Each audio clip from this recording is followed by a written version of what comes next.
ఏంటి బాబా అన్న ఇంకోసారి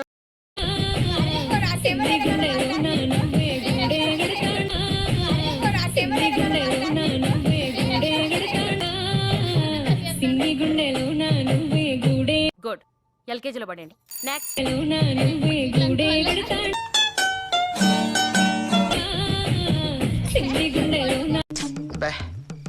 ఏం ఈ పనుల్లో కనిపించలేదు.